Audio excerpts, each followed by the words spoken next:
What's going on, guys? Welcome to another episode of Bro History. It's Henry Zamota, Danny Abdel-Jabbar. Hey.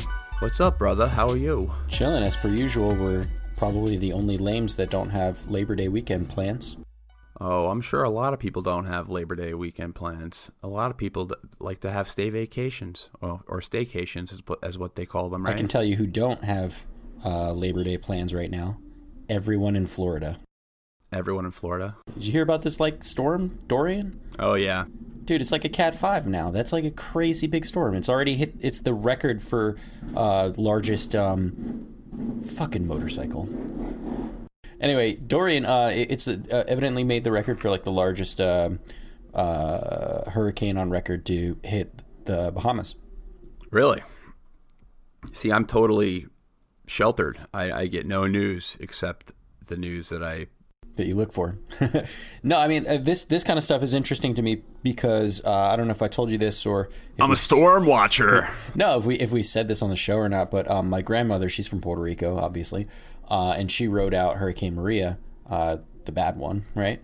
And I actually went down there a few weeks after it hit to see if she was, alive.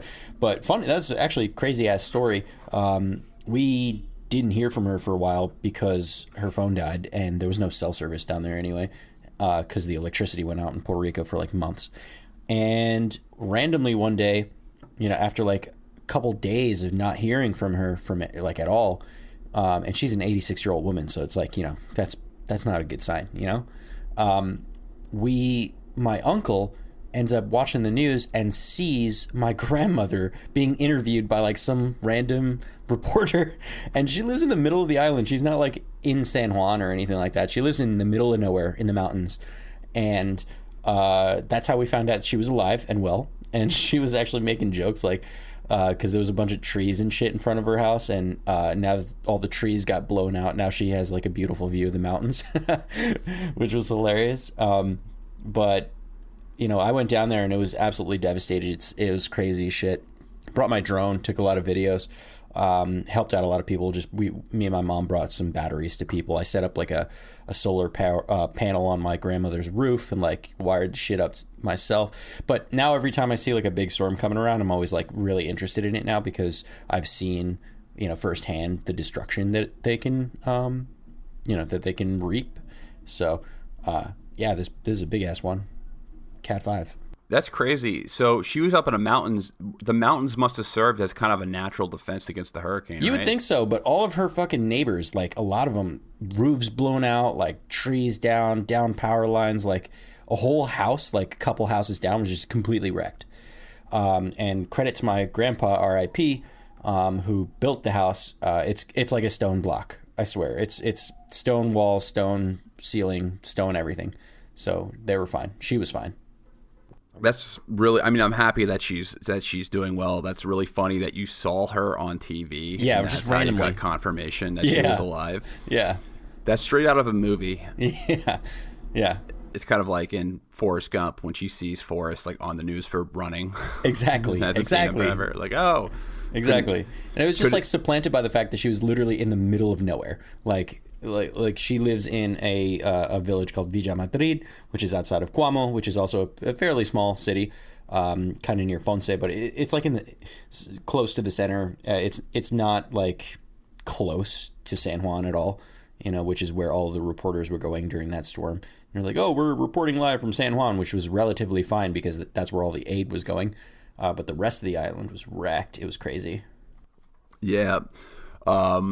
Hurricanes are no joke. I got really lucky with Hurricane Sandy. Oh, me too. I slept through it. Yeah, because I was uptown. I was up in the Upper East Side, and the rest of the city, it was between pretty much all the city except the Upper East Side was knocked out. Mm-hmm. And all of my friends who still lived in Long Island, all of their power was out. They all were waiting in lines for gas stations. They all were waiting online for places with power generators so they could charge their phones. Mm-hmm, mm-hmm. And they did not have power for weeks. Weeks. Yeah. It It was terrible. Like Wasn't like all of like Fide underwater for a minute? Yeah, basically. There's this really funny story about, it's not a funny story, but there's these security guards who worked in these buildings in Fide, and they got stuck in the hurricane. Like, they were still manning the place, and they ended up having to break out with they had like a really crazy story where they had to like break out of a window with a chair and like swim out. Basically, it was just crazy. some crazy shit. I don't know why they were not evacuated beforehand, but I guess it was like they had to have somebody there to protect from looters, and I guess they were paid a lot and given provisions to try to survive. But it's crazy shit. I feel kind of guilty looking back at it in the past because it was like the same time, because the Upper East Side where I live, the neighborhood, it was kind of like the refuge place for everyone else in the city. They would all Everyone come came here to charge their phones, right? Everyone came here to hang out with people they knew to have power, and it was like a bumping area. It was like New Orleans, basically. It was the same time as Halloween as well, so there was like these big Halloween parties everywhere. Yeah, in New Jersey, fucking Governor Christie canceled Halloween. He canceled it. Oh, that fat piece of shit. Yeah, I want all the candy for myself. It was his plan all along.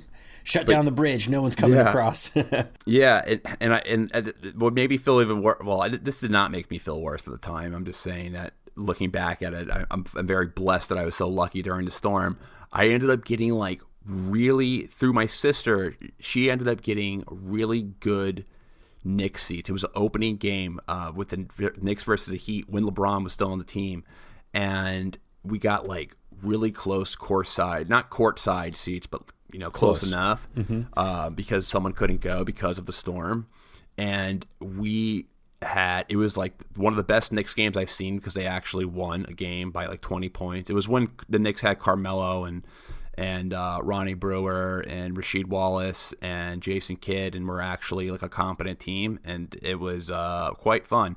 But then when we drove down, from the Upper East Side down to Madison Square Garden, it was like going into like a war zone. Apocalyptic version of New York, like the Escape from New York version, the Kurt Russell movie version. Yeah. It was quite scary. So I mean, I hope that doesn't happen to anyone. It sucks. I'm happy I didn't have to experience that, but I just know a lot of people who had to deal with shit, and not to mention people die in these storms, which is the worst thing. Right. A lot of people. Yeah. But all right, let's move into the topic. We have enough rapport already, right, Danny? I think so. We've gained enough rapport. So we wanted to talk about Trump's economic policy first, and it kind of cascaded into some different areas. We kind of did our own research, and now we're together kind of showing what we had.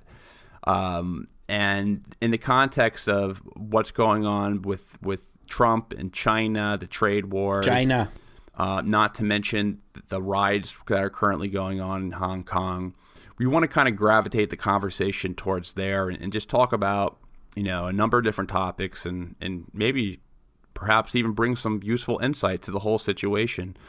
However, we wanted to just talk about protectionist economic policy, plus we wanted to give some more insight on China, what they're doing, why they're doing it, maybe some history of China, and where this kind of mentality comes from in the United States, that China is kind of like an impending cloud of doom that is eventually going to conquer the world or conquer the United States.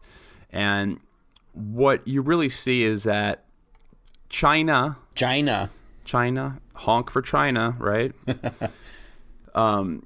China, as America's chief rival, has long been, a very big concern in U.S. foreign policy for a long time. For example, I was at this thing at the National Review, and they were asking us, who do you think the biggest geopolitical threat is in the entire world? And this was even in the Democratic debates. Who is the biggest geopolitical threat in the world? Pretty much every single person who raised their hand said China. And pretty much everyone said China. No one said Russia. A few people said radical Islam, and then everyone else said China. It was. There's definitely a fear, and you can't really blame people for being spooked out by China because they have a population of 1.3 billion people. They're the second biggest economy in the world, and they are an authoritarian country. They don't have the people who live in China do not have things like freedom of speech or the Second Amendment or a lot of rights for that matter. And then to add to that, China does a lot of things that are kind of shady. I don't know. Maybe you could speak a little bit more about some of the practices, such as stealing technology. Certainly. We'll get into that for sure. But just touch on it real quick. Just some common no-nos, some complaints that you'll typically get from Americans about China and some of their economic promises. Especially from around the tech sector. We'll get into more of it later, but let's just give a basic kind of rundown. Yeah, for sure. I mean, China's got an interesting blended economy. Obviously, they're communist and they're authoritarian, but they are also kind of a market economy. And what they do really well that isn't necessarily great is copy. Like they know how to cheat and copy. So one thing that they are often damn dude, I'm like accused of? I'm blanking here. Accused of, thank you. One thing that they're accused of is stealing technology, and it's actually within their plan. Like they have this China 2025 plan, and in it, one of the tenets of it is that whenever they do business with other people, that they have to share their trade secrets with you, and that's obviously not cool, right? Especially with the global economy that we have, and I'm speaking specifically about the U.S. and China, but being that we're the first and second biggest economies, that's basically you're talking about the entire world economy in a macrocosm there. But if you want to go do some manufacturing with China, you have to make some concessions and give up some trade secrets. And if you don't, then it becomes much harder for you to do business with, state-run manufacturing plants. And there are a lot of them because China has invested heavily in their manufacturing sector, and they've invested heavily in their R&D. And a couple things that they're doing now is investing heavily into American tech.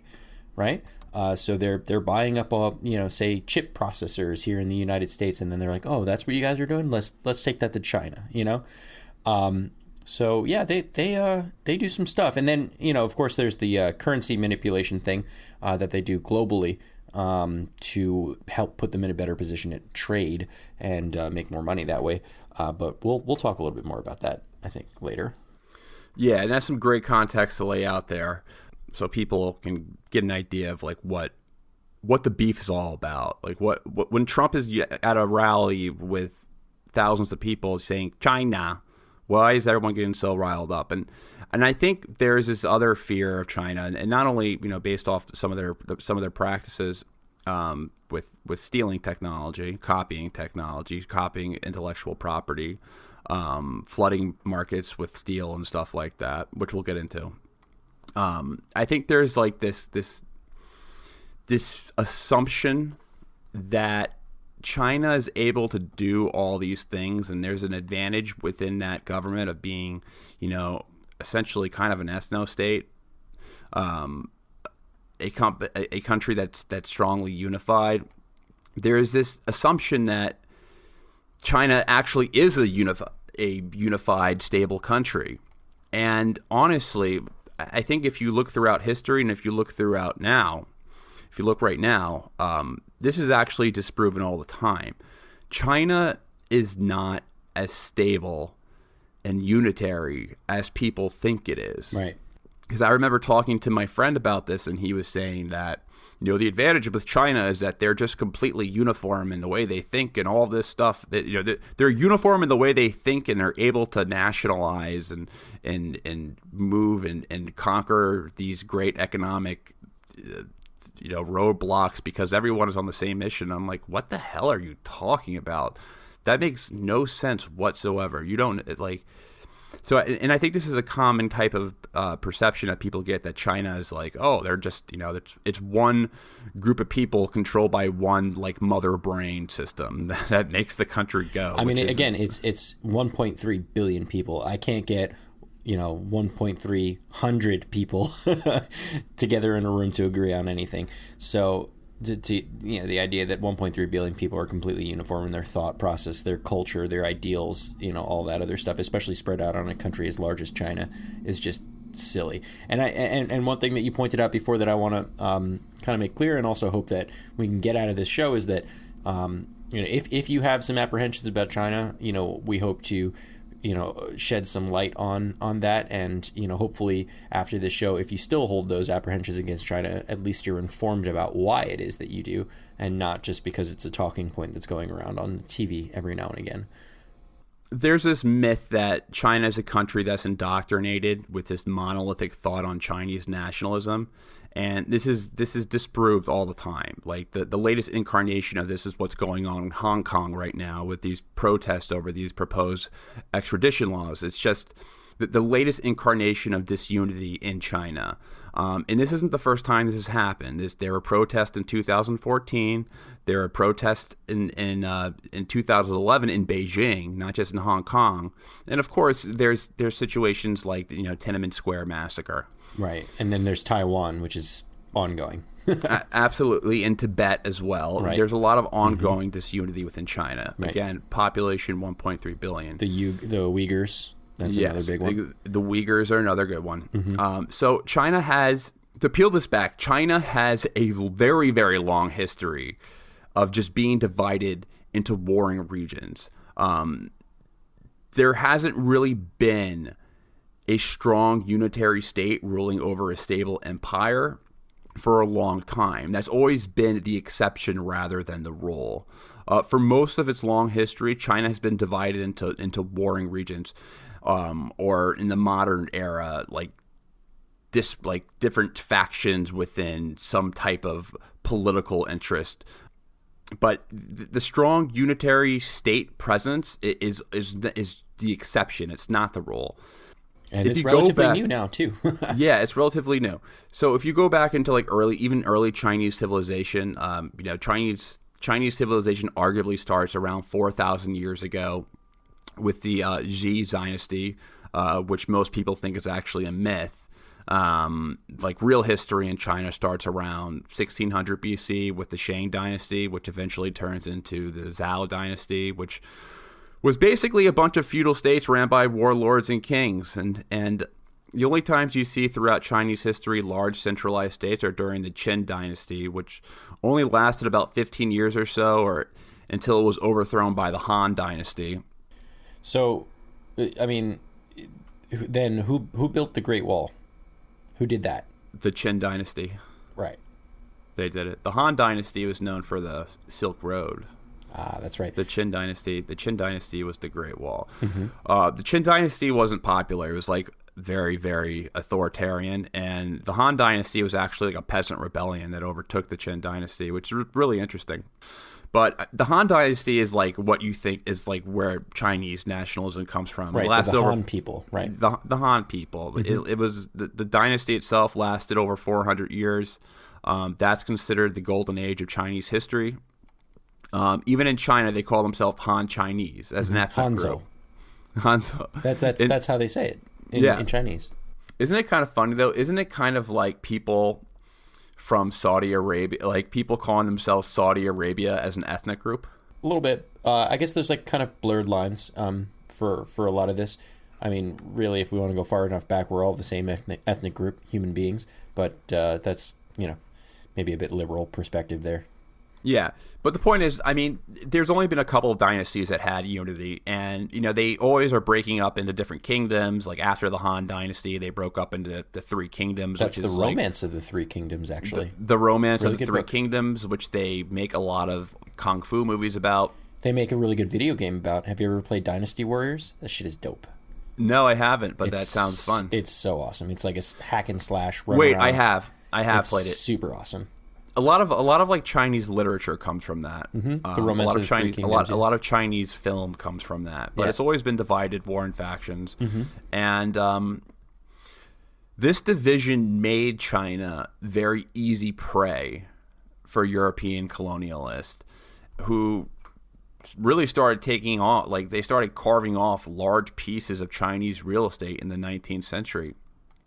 And this third-rate status among Europeans is what eventually led them to overthrow the Qing dynasty at the time and create the Republic of China, which still had divisions among themselves because they had a brutal civil war afterwards.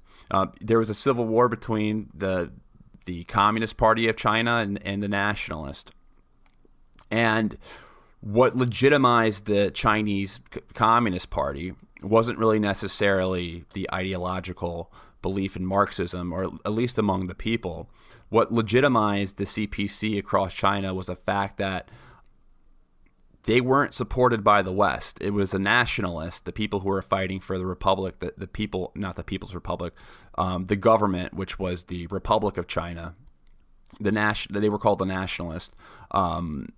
They were the ones that were being propped up by the West. The West wasn't supporting the Communist Party, but the communist, the CPC, they were more effective at fighting the Japanese. And there was a period of time during World War II where the nationalists and the CPC, they had to band together and put their differences aside, put off the fighting, and fight the Japanese who were basically raping and indiscriminately bombing their cities and essentially really just genociding Chinese people. So they had to band together. But it's ironic because since the CPC was leading a lot of the efforts in fighting Japanese aggression during World War II, and the fact that they were an organic movement rather than a movement that was more so seen as a puppet state of Western powers, they were in reality more of a nationalist movement, despite them actually fighting the nationalist movement. And I don't think communism was ideologically driven by the masses. When Mao took power, and this is what eventually led to, I think, what really went wrong in China, with how bloody and how many people died after World War II when Mao did take power. Because of the disunity, because that there was still this faction of, people who were communist ideologues and people who were not, Mao ended up against a political elite class that were not on the ideological same page as his leftist Marxist plan that he wanted to implement. And that's really what led up to the eventual Cultural Revolution. He wanted to purge all the capitalists out of the country. He got paranoid. He was like, all these guys, because the Great Leap Forward was a big failure. There was resentment stewing, and he knew that he had to throw a lot of the people who wanted to adopt a lot of market-based systems out of the country. And that led up to just a lot of war, I don't want to say war, it led to a lot of purges with the aid of his wife, Chang Ching, his wife, Mao's wife, and the Gang of Four. Yeah, so the Gang of Four, so basically Mao waged war against his enemies in the CCP. And he summoned something like 1 million Red Guards to Beijing and told them to basically bomb the shit out of the bourgeois headquarters in every locality. And it's crazy because his wife ran a propaganda machine, and we've already done a bunch of episodes on the power of propaganda. And what they were targeting was radical leftists, and every aspect of life in China, and basically things like universities were being shut down. The students basically said that they were better off making revolution than studying under the bougie people. Factory workers left their jobs to join revolutions. All production ceased. Economy came to a standstill, obviously, if the production ceases. And, for the next 10 years, a bunch of people got uprooted, in the millions, thousands and thousands, tens of thousands really, were killed or tortured. Obviously, standard of living was pretty bad under Mao. But the country was pretty much ready for a change, at that point. Yeah, at that point when Mao died, Mao's wife was actually arrested afterwards. So who was a primary leader of the violence campaigns. And that's when things really started changing in China. So you can say that communism really died in China in the 70s, during the Cultural Revolution.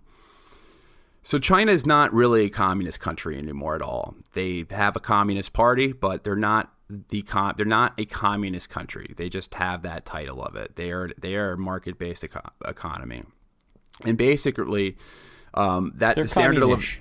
they're they're communist in the sense of like a lot of the bad things like authoritarianism and propaganda And a and all single that party are still, system and stuff like that. Yeah. yeah, they're still implemented in it, but they kind of are more of like a crony capitalist system. But that led to the rise of Deng Xiaoping. Deng Xiao who? Deng Xiaoping. Deng Xiaoping. I'm not sure how that's pronounced, actually. Deng Xiaoping, he rose to power after Mao's death, and basically he wanted to change China's economic policies into a more market-based system. And he's like, hey, communism blows, or at least the economic practices that we're doing right now, implementing, they are not working out right now. So let's start adopting markets. So China started going through a lot of reform during this time in the 80s. They're like, all right, let's open up the markets and start doing business. It was Deng Xiaoping who famously said, "To get rich is glorious." That's dope. So that was like the more mentality. So they saw trade and industry and capitalism as a way to foster and further pursue Chinese interest. Where we're going with this, like going over the history, is that China is not. People don't think in uniform. There's always been dissent whenever there's been a government in place, and they started moving towards a capitalist system. But it's been in the pursuit of nationalism. That's the other point I want to make. Like there's been a movement in China a nationalistic movement, but it's not completely uniform. It's like they don't all think the same. Like some people, like Mao, believed in a radical leftist program, and then some people believe in capitalism. And speaking of capitalism, let's take a quick moment to talk about sex. Yes, good sex, baby. Now you can increase your performance and get that extra confidence in bed. Guys, listen up. That's BlueChew.com. That's blue like the color blue. Blue Chew brings you the first chewable with the same FDA-approved active ingredients as Viagra and Cialis, so you know they work. You take them anytime, day or night, even on a full stomach, and since they're chewable, they work up to twice as fast as a pill. So you can be ready whenever that opportunity arises, my brother. Blue Chew is something that really works very well. I have been using it for a while now, and I will give you a first-hand account that my sex life has definitely improved. I'm not saying that I have erectile dysfunction or anything. I'm just saying that it has improved my sex life a lot, because I'll just tell you guys, I have a lot going on, and it's like I'm a type of person that when I get something in my head, I will go soft sometimes, and it's not fun. It's not fun for you. It's not fun for your partner. It's not fun for really anyone who's participating in that thing that you really require to have a healthy relationship.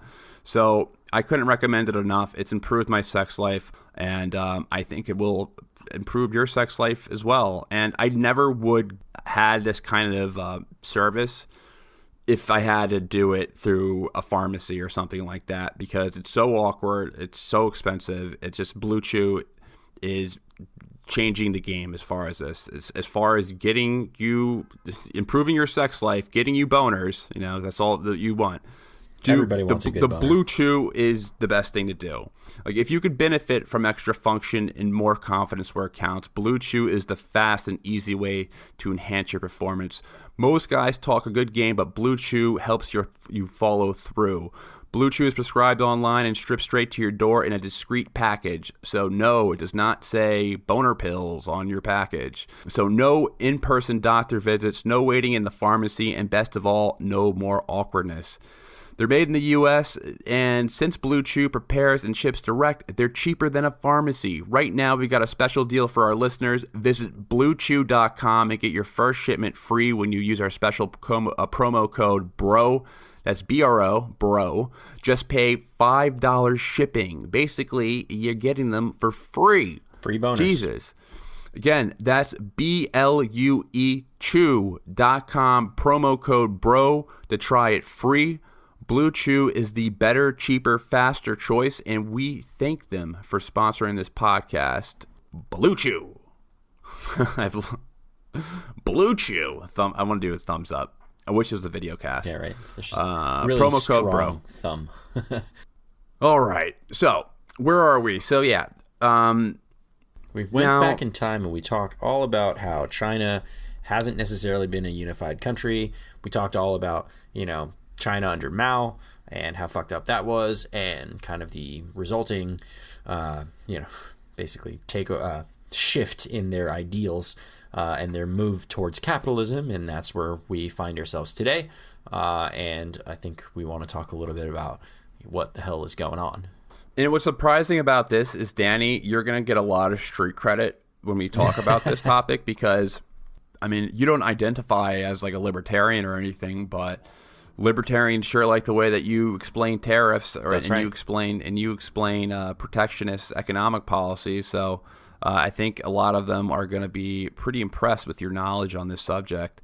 And it's interesting to me because this is honestly something that I actually have had to come around to over time. Now I'm more on, this is political opinion at this point for everyone listening. So just to give you the disclaimer that we're not objective sources.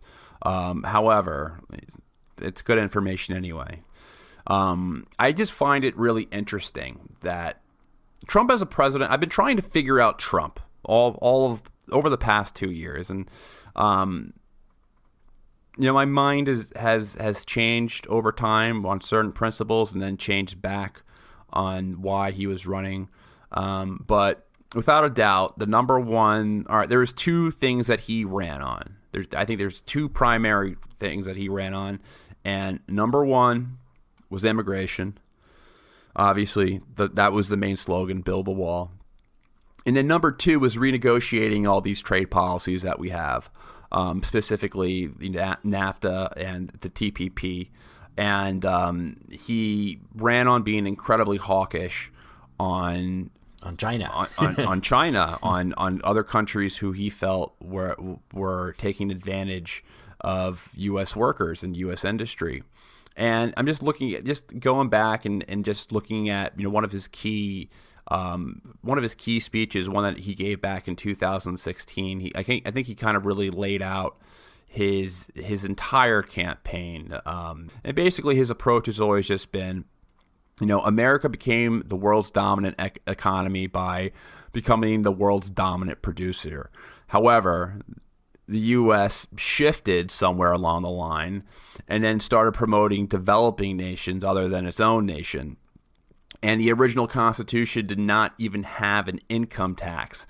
Instead, it had tariffs, emphasizing taxation on foreign countries, not domestic production. Yeah, that was his main. Those are the main points. That's what he would say. That's what the man says. But you know what? The Constitution didn't have a lot of things, and that's why we have amendments. So. I'm just trying to lay out his point. I feel you. I'm trying to lay out his case. I got triggered. Objectively. So I try not to be. I'm trying to be fair to this economic outlook, and then after that, we can dissect about it and say what we like or don't like about it.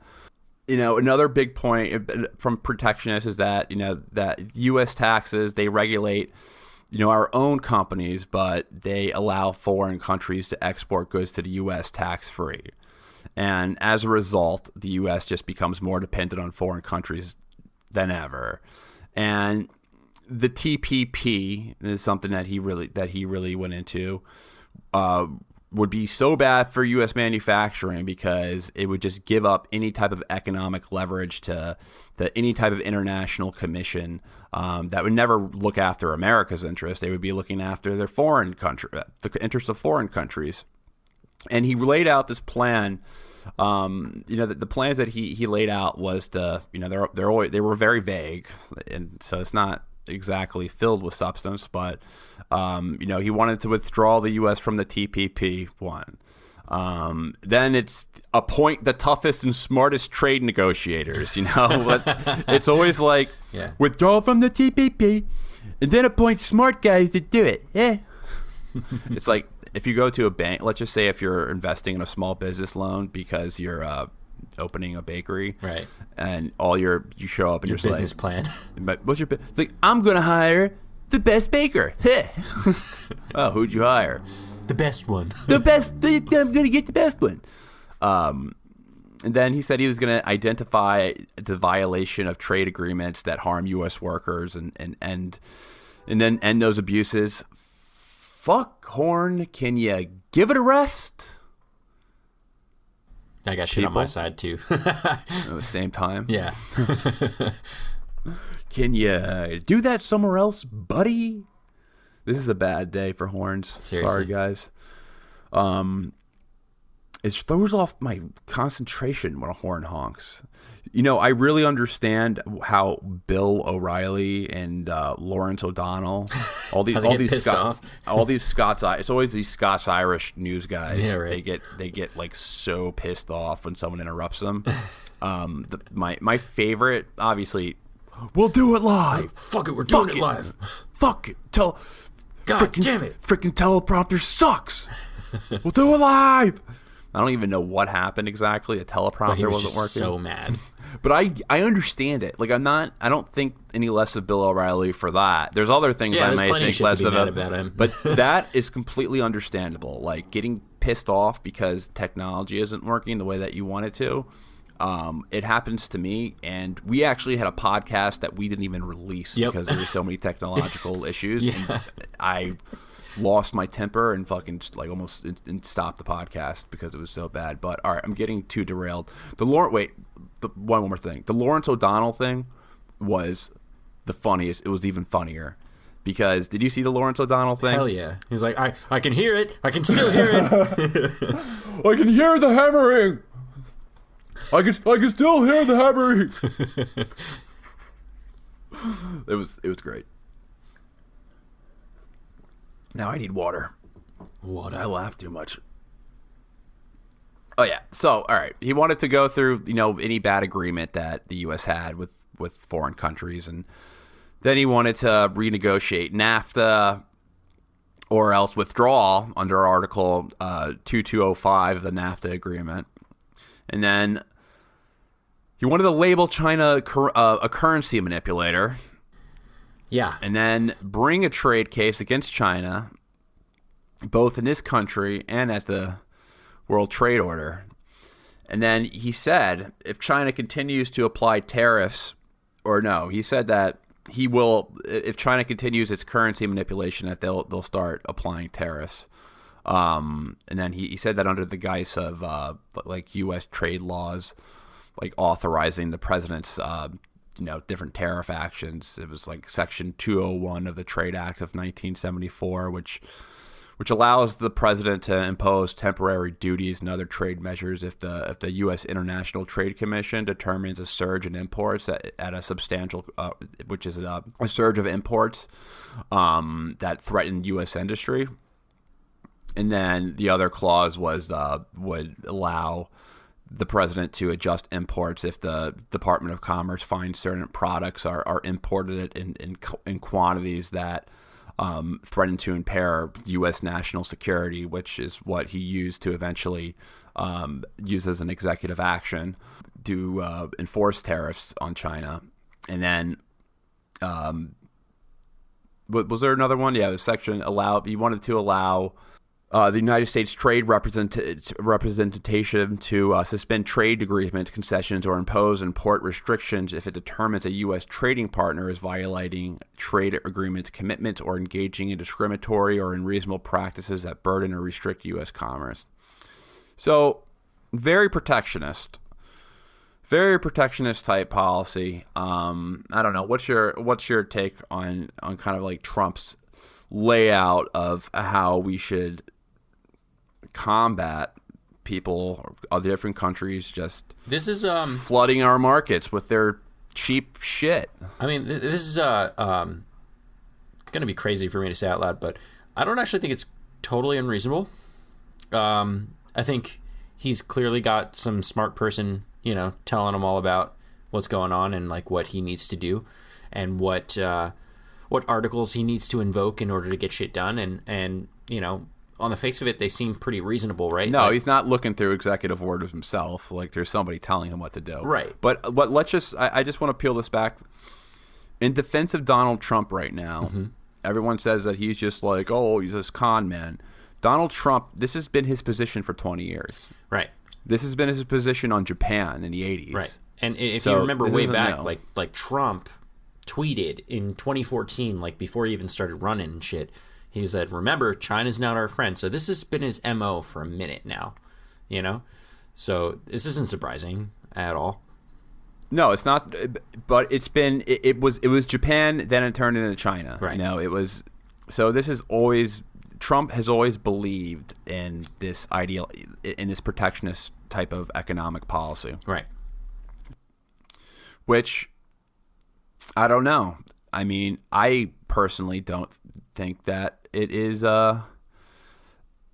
it makes much sense. But let's just go into like what actually happened. So and I guess the story really begins is when Trump signs, these two executive orders back in March of 2017 for tariff enforcement and trade deficit review. And one of them calls for tighter tariff enforcement, and the other one is another one is just like a report on trade deficits. But it's a key thing to point out what he means, because he called out for tighter tariff enforcement and anti-subsidy and anti-dumping trade cases, like an anti-dumping duty.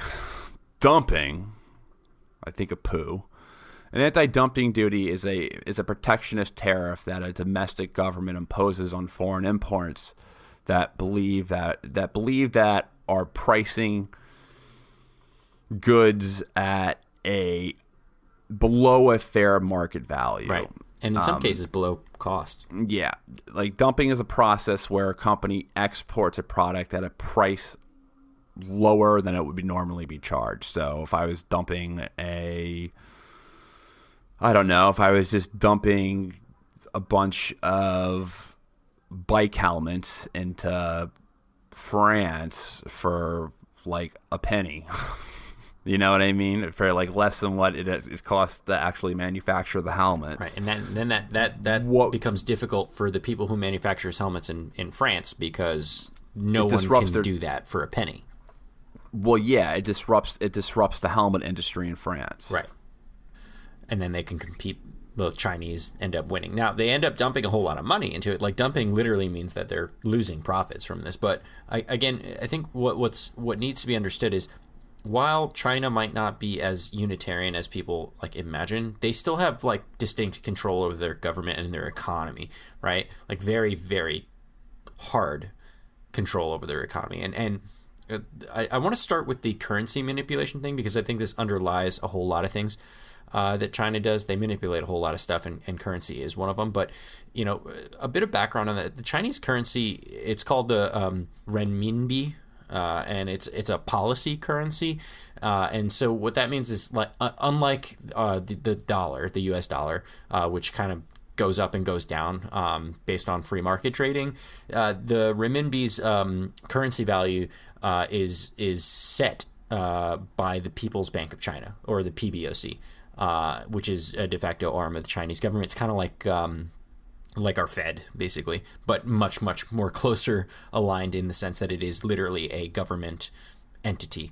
And so the idea is that that's how their currency is set up. It is set up to be manipulated by the government. Like, it's always being manipulated by the government. This isn't a new thing. They're not like newly, a currency manipulator. Just labeling China a currency manipulator is like the dad joke where, you're hungry and you're like, Dad, make me a sandwich. And the dad's like, poof, you're a sandwich. It's like, it means nothing, they were already manipulating their currency. And frankly, the U.S. wasn't bitching about it when the value of the renminbi was appreciating, meaning going up against the dollar in the last couple of years. Nobody complained about that, right? It's only when the value of the renminbi relative to the dollar goes down. Specifically, I think the number is like 6.5 or something like that, or 7, 1 to 7, meaning 1 US dollar to 7 renminbi. If it goes below that, then it starts becoming a little bit of a problem, because then it makes it easier for China to export their goods and harder for us to import our goods because our currency is too strong. It's too expensive, right, to utilize. And when we're talking about something like dumping, for example, right? Dumping is a way that the Chinese government, who, basically invests heavily into their manufacturing internally, and all the costs and all the processes and logistics and things like that. When they do that, they're dumping lots of money into the market with the hopes that they can disrupt the market and then end up winning in the end. It's a bit of a gamble, right? And they do this practice, and it's not great. It's honestly not great. In the case of steel, which I think Henry, you're probably pointing most out. I think you wrote down at one point, steel wins wars, which it absolutely does. We need it for lots and lots of things, not to any low extent, literally. For the record, that's not my opinion. I wrote down in defense of protectionist policies. Mm-hmm. That's one of the reasons for sure that is frequently used, but that's but not my position. Yeah. It's not my position that we need that. We need that because steel wins wars. I mean, there is truth to that, in the same way that like oil wins wars, right? And you can make the case, about like conflict in the Middle East because of oil, things like that. It's not the whole perspective, but it's certainly, there's some truth to that. Anyhow, I think where we're getting at here is that China is somehow playing dirty when that's just how they set up their government to play forever. For the whole time, it's been that way since, their modern Chinese era, since Deng took over. And we've been playing game with them. We've been playing ball with them the whole time. And for the most part, for the large part of our relationship with China, as difficult as it is sometimes, we are okay with it. We're fine with the fact that they're manipulating their currency as long as it doesn't get beyond a certain level that we find acceptable. We're okay with them, using cheap labor and undercutting our manufacturing as long as it means that we can get, our products and goods cheaper, faster, en masse. We're okay with all of these things, and we have been for a very, very long time, because the market wills it so, right? The market says, hey, we want these goods at a cheaper price, and we want them manufactured quicker. And so, unfortunately for, a lot of the American workers here, who worked in manufacturing that got shipped overseas to China or elsewhere, frankly, the market deemed it such that manufacturing process would go to China, because China invests heavily internally into their manufacturing. Now, if we're not okay with that anymore, that's something that we can talk about, right? We can talk about the fact that we don't like that China is taking our manufacturing jobs. And if we want to get back to manufacturing, that's something that we could probably do.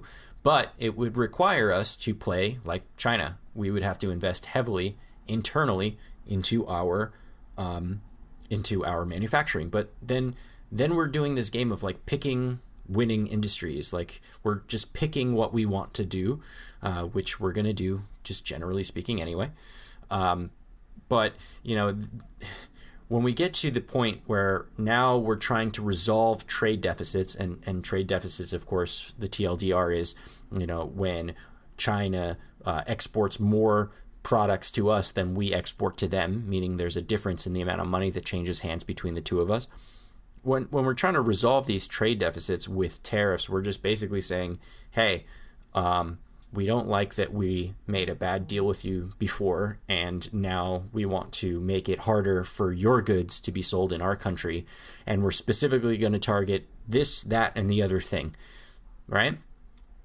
And this becomes a problem, right? So we did an episode on tariffs a while back that I got a little bit of a pat on the back from the libertarians, because literally tariffs are attacks on the American people. What ends up happening is we have Nintendo Switches. This is a really good example because I play video games, and I'm imagining a lot of people that listen probably play as well. So we got these Nintendo Switches. They're awesome, but a lot of the components and assembly is done in China, right? Why? Because it's cheaper. They have better manufacturing. There's a lot of reasons why they do that, but most of the reasons is because it's cheaper. And now that we have a 25% tax on that, a tariff, if you will, the company Nintendo of the United States, Nintendo USA, has to pay 25% more to acquire said Nintendo Switches. Now, we're not yet feeling the impact of that, but the implied impact is that very soon Nintendo will pass along that 25% to us. And we're already starting to see that with certain goods and services that are coming out of China, where the prices are hiking. And this is a problem. We're talking about all of Walmart, all of Target, all of these places that get a lot of their wares and things from China. If we're blanketing a 25% increase, that is now going to be passed along to the consumers as a 25 tax on us. The reason why I really don't like tariffs is because it's not directly harming the Chinese. It's more directly harming us. Now, there are trickle-down ways where it's harming the Chinese in the sense that, like, okay, now it's too expensive, and there's going to be a lot of pressure on, American companies to either figure out a way to not increase the prices of their products by eating that cost, or trying to get exemptions from Trump or the Trump administration, like Apple has been trying to do, to say, hey, we put our phones together in China. Like, we can't afford you doing this. Can you please give us a pass? And then Trump's like, yeah, sure. Yeah, I like Apples. I like iPhones. You're good. And then now we're playing, like, picking and choosing who gets to win and who doesn't, And I don't like that. Let's not do that. Here's the libertarian in me just saying, let's let the markets decide it. Now, another reason why these tariffs don't really work out so well is because, unfortunately, just because we're doing these tariffs on China doesn't necessarily mean that this won't continue to happen elsewhere. A lot of companies are already picking up their manufacturing and just going to another country, right? So yeah, it'll hurt China in the short run, but what we're doing is we're kicking the can down the road. Eventually, places like Vietnam, we're going to have a trade deficit with Vietnam. What's next? Are we going to do tariffs on them? Are we going to place tariffs on everyone who we move our manufacturing to? Because frankly, at this point, cheap labor can be found elsewhere, not in the United States, and we still want our shit. So I really don't see how effective these things are going to work in the short term. If we look at it right now, the people that are hurting the most are the farmers. Between January and March of 2019, this year alone, that's literally 3 months, farmers lost $11.8 billion. And why? Because China is now doing retaliatory tariffs against us. They're saying, all right, fine. You want to put a tariff on our goods? We're going to put a tariff on your goods. And what do we export the most to them? We export wheat, grains, meat, things like that, machine parts. And these are the industries that are getting hit really, really hard right now. So, I don't know. Consumers are getting hit. Farmers are getting hit. And we'll just ship all of our jobs to some other country, not the United States, to get the cheap labor if we really, really need it. So I don't really see how these tariffs are like helpful or will work. Well, all right. So I'm going to play devil's advocate real quick. Cool. So here is what a economic protectionist would probably say. Mm-hmm. So, all right, national security reasons, you need steel to win wars. Yes, I wrote that. I don't really see that as a national security issue. I don't really see that as holding too much water, because we're not fighting any war where we're going to a World War II style war where we're going to need to transform the entire economy and have shoe factories start producing tanks or things like that. You know what I mean? However, the domestic reasons will probably hit a little. Will probably kind of define kind of like the philosophy behind it. Sure. So what this ultimately would do will bring manufacturing jobs back to the United States, and it will create a buffer between the poor and the rich. A country without a middle class is unhealthy because there then becomes a lot of resentment between the lower class and the upper class. So manufacturing is required to come back to keep that middle class afloat. Yeah, I mean, I see that point. I just don't think it's like factual in terms of like is it practically what happens. Big reason for this is what I pointed out before. You know, China's big leverage in global economy is cheap labor. That's probably the first big bullet point that they have. They have cheap labor, and they're willing to exploit people to get shit done faster and at increasingly better quality, but without sacrificing any of the cost. And they're really, really good at manufacturing because they use the full might of their entire economy to reinvest into their own manufacturing plants. We don't have the setups here right now to be able to do that anymore. Our manufacturing has been crumbling. And a lot of that is true because it's been going offshore to places like China, where they've been investing heavily in manufacturing. But we're at a point right now where in order for us to jump back into a massive manufacturing that would rival or beat Chinese manufacturing, we'd have to make some seriously bad concessions. One of them being like lowering standards of living, lowering the amount of money that we're willing to pay. Because in order to compete with Chinese manufacturing and Chinese labor, we'd have to pay a lot less, which wouldn't exactly create this middle class that, you know, a protectionist might say would be helpful for. And then practically speaking, the more reasonable thing is, sure, we slap a bunch of tariffs on China. It hurts them. They're losing. We're winning the trade war. We're not bringing the manufacturing jobs back to the United States. We're just moving them to another country. Right now, it's happening. It's happening right now. A lot of these jobs are going to other Southeast Asian countries, including Vietnam. They're the biggest one right now. Any country right now who is willing and able to manufacture our shit at a relatively cheap price is going to win that bid for who gets to make it. And I'm sorry, but, you know, here in the United States, we expect more. We want more. We want our minimum wage. We want unions. We want things. And unfortunately, that runs incongruent with what's actually happening right now.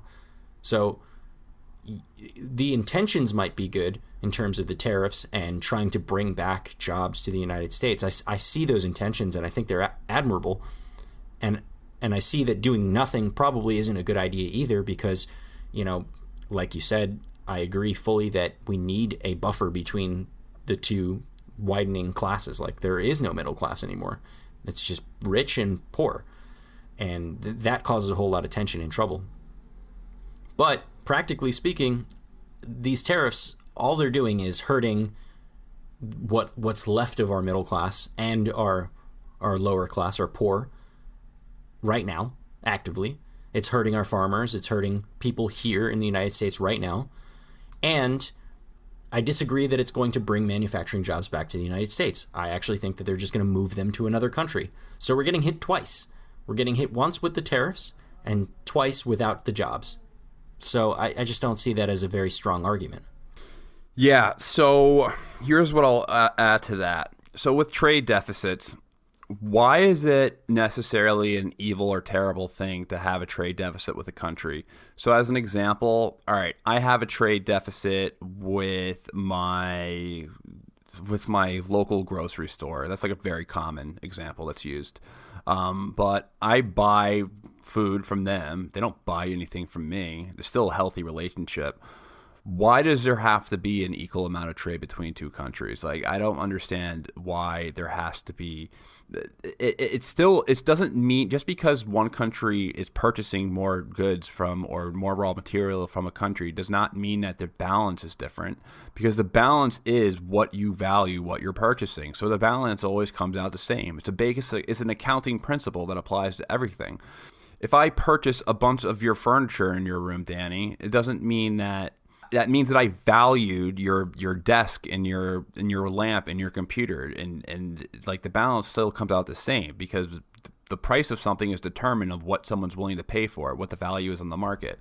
I think the protectionist might say something along the lines of like, hey, yeah, while you might have a trade deficit with your grocery store in that they don't buy anything from you, the issue with having a trade deficit with a country or a sovereign nation or something like that is that at any point they can cut you off, right? They can say, no soup for you, like you don't get any more, right? Like imagine if your grocery store could just unilaterally be like, I don't want to sell you any groceries anymore. And that was the only place that you were getting groceries, and now you're going to go hungry.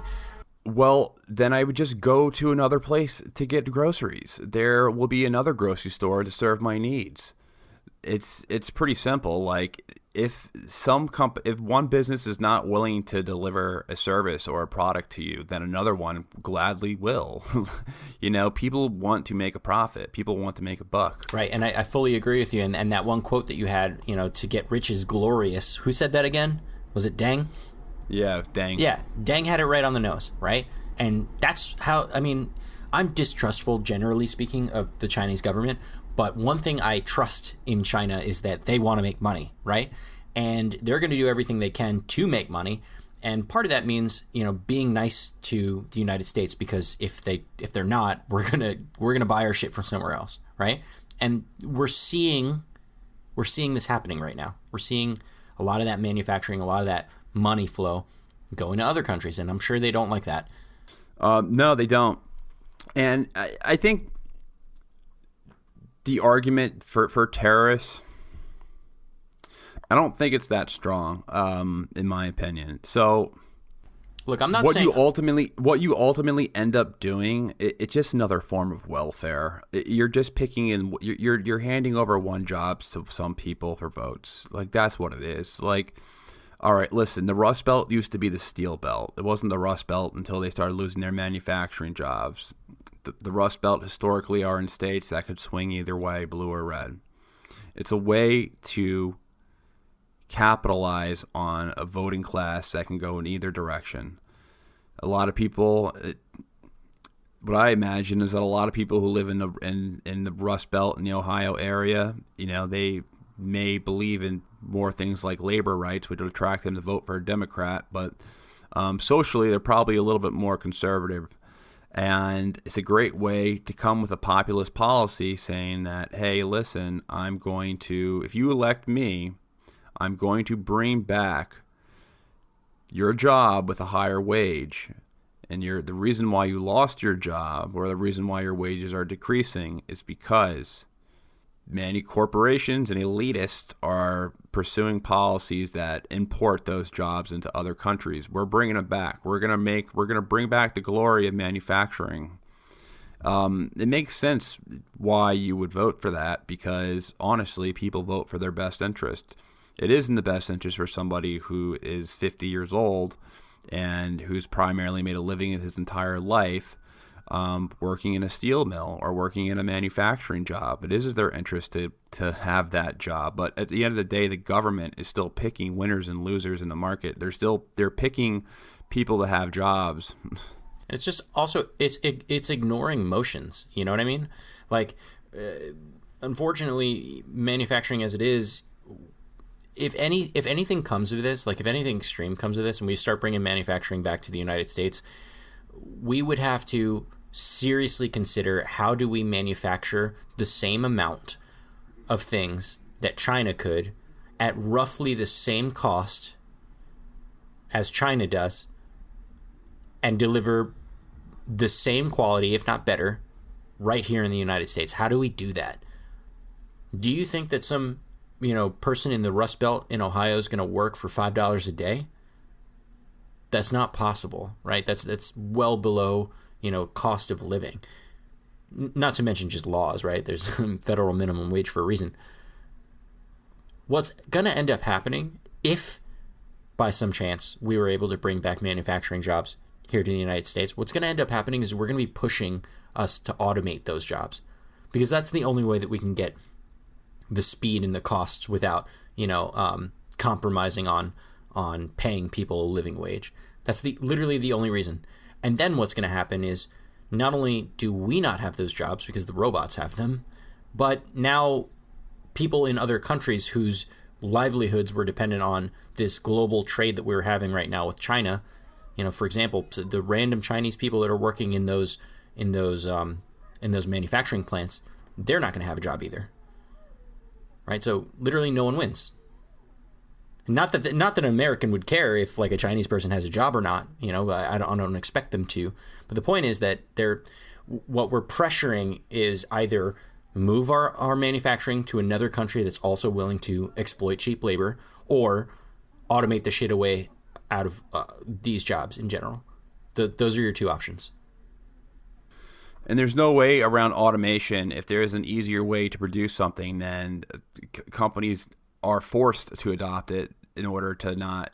I mean, they're not forced. They take it free willingly. Why wouldn't you? Why wouldn't you? They're forced to take it to survive in the market. Like right. If you need to adopt better practices to survive in the market that's competitive. Mm-hmm. Like that's just any business, anything applies to that. Like this podcast, let's just say if there's a new product that makes the audio quality sound so much better, or does something where it does something for the podcast where it just makes it that much more findable or better in some type of way, and every podcast adopts it besides us. And that means adopting it, maybe it costs some other person a job to do what we currently needed to do. I mean, the podcast isn't the best example because it's just kind of us. Yeah, it's just. However, you can apply it. You can apply it to anything. Like, someone's going to be losing a job no matter what. Like. So yeah, with advanced technology, with automation, your people are going to be losing jobs that automation replaces. But then you're not letting people take those. You're preventing the person who would get a job due to that automation, or due to that product, or due to that company expanding. Because let's just say if that company adopts automation or some type of practice or some service that will give them the capital to grow and hire, 50 more employees over the next year or so. But adopting that means that the person from another industry will lose their job. Like you have no right to pick and choose winners and losers. Right, the market needs to dictate that, and the free hand of the invisible market. and listen, I'll pull away from the libertarians for a second and say that there should be, we should pay attention to it, right? We shouldn't say, well, sorry, people in manufacturing, like you're never getting your jobs back, sucks for you, right? Like we should definitely do something and reinvest in our country, like reinvest internally to be able to help train these people to do other work that's relevant in the market as it is now, or as it is moving into the future. We shouldn't be looking backwards. We shouldn't be thinking like, hey, fuck, we need to bring back manufacturing because all these people need their jobs back. We should be thinking like, those jobs aren't coming back. The robots are going to take them if they come back. We should start thinking about what we're going to do next. What is the next thing that we're going to do? What is the next big, industrial revolution for the United States? What is the next thing that we can do as workers, as people here? Not get into fights with China about the shit that frankly we're not going to get back. We're not going to get back that manufacturing. I'm sorry. We might pull some back, but it's not going to come back in the way that people think. And it's an egregious lie to say that you can bring back manufacturing in the way that it was. It's just, that's not the way that our economy works. We're a service-based economy now. And all right, so let's just say let's peel this back into the Industrial Revolution. So, as you can imagine, before we started developing farming equipment, large scale farming equipment. It took many people to man a farm. It was 90% of the world's population were in agriculture. They were farmers. When you started introducing modern farming technology, all those people lost jobs. All those farmers lost jobs. That's right. And they had to find new jobs. To the point now where in return, we have so much food. we have so much food, which has lowered the cost of food around the world globally. Right. I mean, we are. That's a good thing, right? It's a live super on good a planet. Thing. Yeah. That's definitely a net positive that we have more food than we used to. We have a food surplus in the United States. We live in a country where the poor people are usually have more problems related to obesity. Right, and well, that also has to do with what they're eating, not necessarily how much they're eating. But I'm just saying that that no one is starving in this country. Yeah, well, and there are people starving in this country, but that's a different fucking animal. The point though is that with this farming bit, this is such a good example too, because now a handful of companies own the majority of all of the farms in the United States. It's not independent farmers. It's not like thousands and thousands of people. It's a handful of major companies, and a lot of them actually lease their land and lease that stuff to a local farmer and says, here's a bunch of equipment, here's a bunch of land, you pay us. And they have, it's basically paying rent, right? They don't own that farm. It's owned by some company, and they're barely making profits. And with these trade tariffs and this trade war that we're having right now, that farmer who doesn't own the land that he has, who's struggling to get by in the first place, now can't sell his soybeans to China, which they were buying the majority of his soybeans. And now he can't sell them anymore. And now literally food is soybeans are chilling in grain depots, just hanging out, rotting basically. No one's eating them because no one's buying them because we produce way too much of it with the intention of selling it abroad. It's ridiculous. It's absolutely ridiculous. I agree, Danny. You sound like a libertarian to me. A little bit on certain things, yeah, for sure. It's funny because this is kind of a topic that has, I think that's kind of officially put me in that camp, the libertarian camp. I used to tell people I was a paleo conservative, but I don't know. I can't. You should just join my camp, the no label camp, and you take. Yeah, you're probably right. I just try to take every situation, situation by situation, and say okay, let's think this through. Does this make sense or not to me? And then you pick and choose. So I'm a libertarian on this issue, but I might be a hyper liberal on another one, and I might be fiscally conservative on another one. It depends. What are we talking about? But you know what they say, if you stand for nothing, you fall for anything. Well, I'm not standing for nothing. I have stances on things. Just they're mixed. I know. It's a good mentality to have. I think at the end of the day, your goal should be to call balls and strikes. And when you affiliate too strongly with a political party or a political ideology, then you lack the ability to call balls and strikes because you're always going to present things in that narrative. That's right. Represent what that political party is moving towards. Mm-hmm. And I get it, but I think the biggest problem, my biggest frustration with modern day politics is that within the Republican and Democratic Party, is that they both sacrifice their morals depending on the situation. That they both completely sacrifice what the party stands for based on whatever is politically convenient at that time. And that's my big problem with American politics in general, is that it's just most people don't stand for anything. Most people are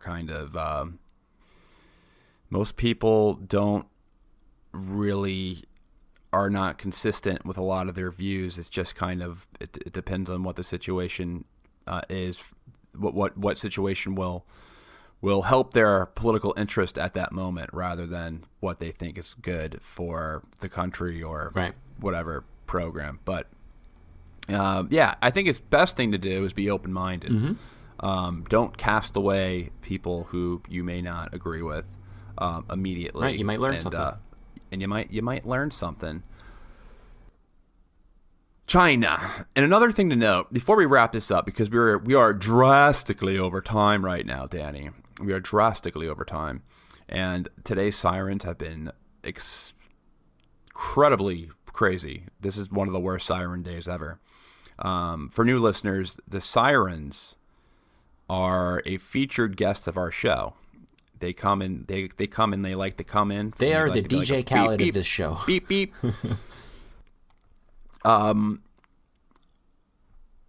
This is going to open up a new can of worms. But all right, China is a economic competitor. Let's just say that. I don't want to say adversary. I want to say competitor. They're a company. They're a company. They're a country that acts in their interest. You can believe what you want, if you should adopt free market principles or you should adopt economic policies such as tariffs to combat that. But another thing that is on people's minds is, China's military. Now, I don't want to go too far into this because this can just we've done podcasts on this, so people can look up that information.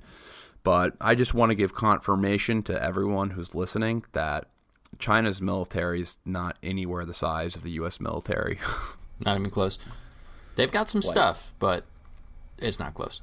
But here's the flip side. If there was ever a hot war between the United States and China, then it would most likely go nuclear. So that wouldn't be good.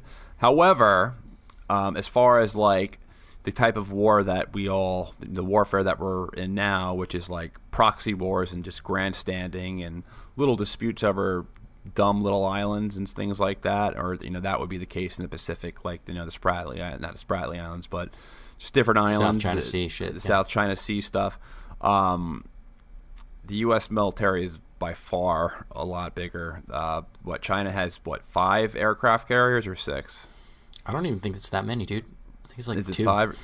Yeah, I think I'm overestimating that. Japan has the second largest fleet of aircraft carriers, right? Mm-hmm. I think Japan may be the one that has 5. But we're crushing them in a lot of respects, and it's not just like count of things; it's also like quality of things, right? So like the aircraft carrier that China has is like an old like Soviet one that they've repurposed for their own uses, and they're literally like when they acquired it and converted it.